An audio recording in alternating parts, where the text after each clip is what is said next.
Yeah. Every stride along the path to success is paved with the mistakes it took to get there. Some minuscule, some notable, and some on the scale of accidentally buying this film called Crash instead of this film called Crash. I've made a huge mistake. I've made a huge mistake. You've made a huge mistake.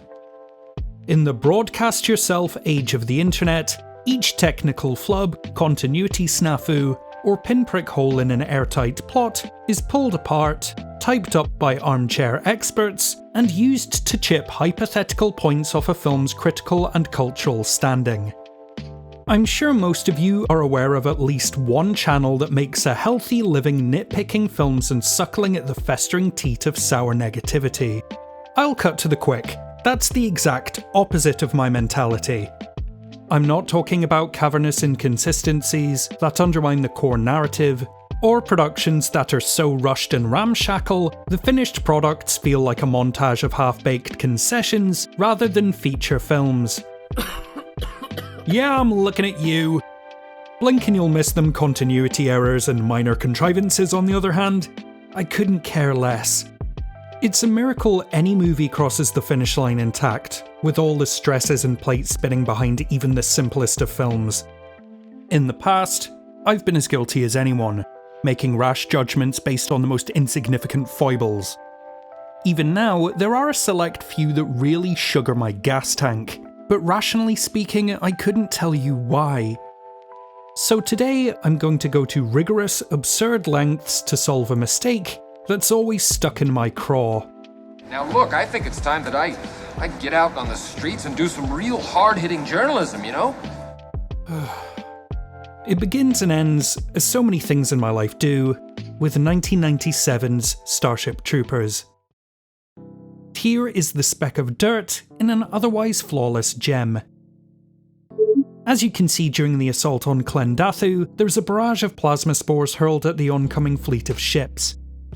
One such attack collides with the front of Carmen's ship, causing both it and the crew to be engulfed in flames, presumably killing everyone as they're burnt down to their bones, decompressed and cast out into the harsh vacuum of space.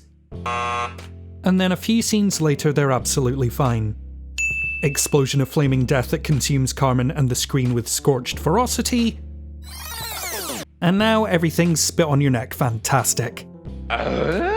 It's always wound me up, even though I stand so firmly on the side of who gives a rat's ass with just about every other film, and I'm aware I'm immediately exposing myself as the hypocritical turd in the pocket of reasonable discussion.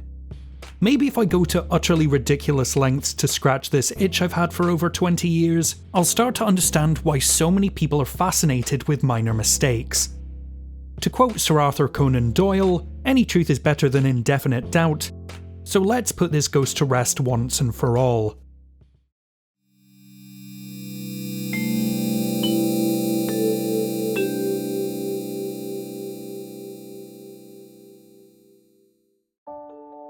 Let's take this frame by frame and see if my mind grapes have just been deceiving me for the last couple of decades.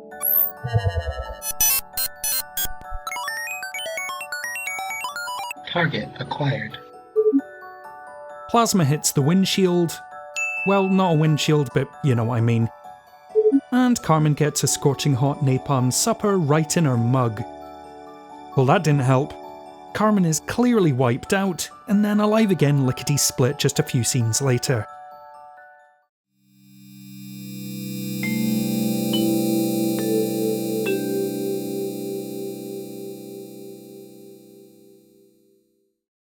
While I keep my Blu-ray copy of the film in an estimate of Michael Ironside's chest hair, I don't really care for the book on which Starship Troopers takes its name, and very little else.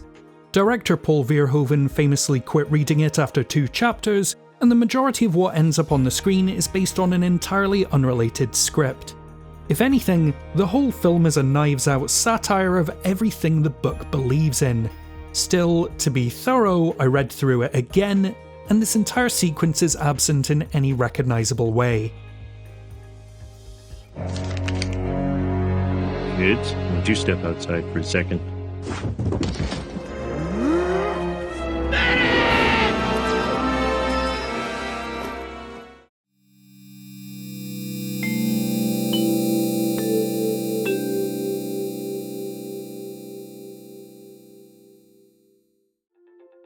reached out to the citizens and roughnecks of the Starship Troopers Reddit to see if they could shine a light on any of this. Some suggest plot armor, the trope wherein a character survives certain death purely because their continued survival is a mechanical requirement for the remaining film to function. One individual thought it was a heat wave and not fire penetrating the ship, but as we've already seen, that roasting doom sure looks a tad angrier than some steam or shimmering air.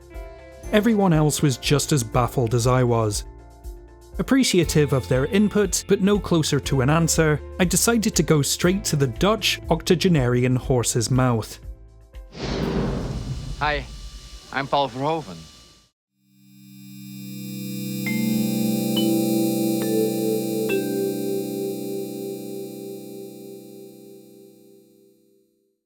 While I'd probably be better off asking the editor, that profession has long been deemed not sexy enough for commentary tracks, so director Paul Verhoeven and writer Edward Neumeier will have to suffice. Perhaps I should give you a warning. Don't look now!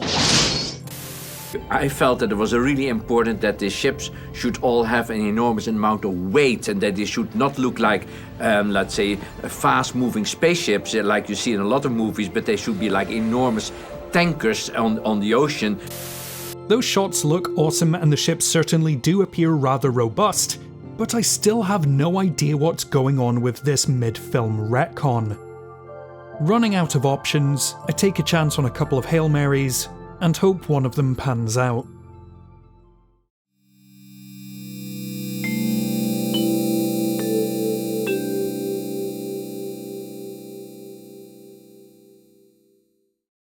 Placing the screenplay side by side with the relevant storyboards of the entire sequence, I once again wade into these murky waters of space. And the shot is missing. Oh, come on! There isn't a storyboard for it, and there never was. The script, however, had the answer all along. I'm now going to rip the lid off of it! Out the front screens, a blast from below hits George Marshall amidships and it reels into Yamamoto. Both ships begin to burn. Carmen dodges past burning ships, avoids collision with Dauntless, and then, kawam, they're hit. Carmen flies out of her station and into the camera. Hard. The fire was added in error. It's a VFX mistake. The VFX team must have assumed the fire from the preceding shot would penetrate the bow and therefore be present here.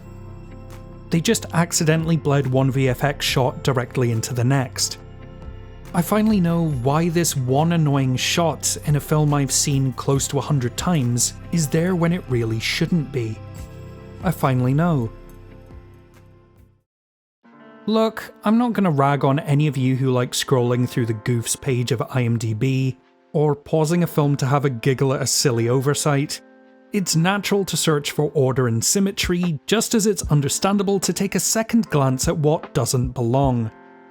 I have to admit there was a definite sense of relief that came from closing the book on this insignificant quirk.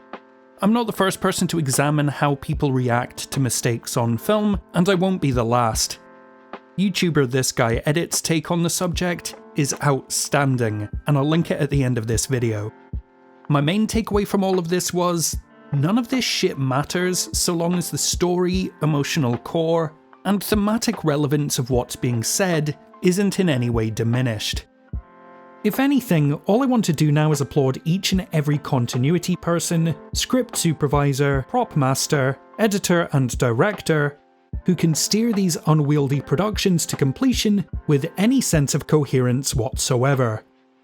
Sure, they're compensated financially, but that doesn't give folks a free pass to question their talent and commitment to a project whenever somebody forgets to clear a cup out of the shot. To hell with overwriting the good, the great, the powerful, the fun, the emotional, the brilliant, the Neil Patrick Harris shooting a giant bug.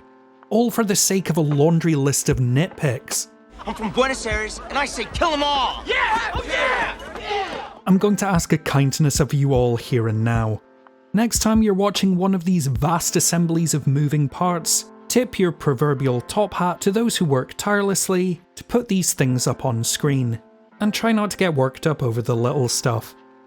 Be kind, be conscientious, and watch Starship Troopers.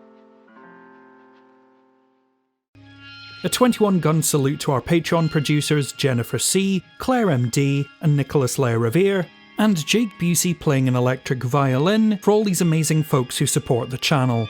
Is there any little continuity error or teeny tiny mistake that's rubbed you the wrong way over the years? In keeping with the positive vibes, why don't you recommend me a film, book, TV show, album, anything that means anything to you? I know it's unorthodox and we don't really do that stuff here, but rather than plugging all the stuff you can find yourself in the links below the video, I think now more than ever, it's good if we just all have a chat and hang out. As always, thank you so much for watching. Until next time, this is In Frame Out.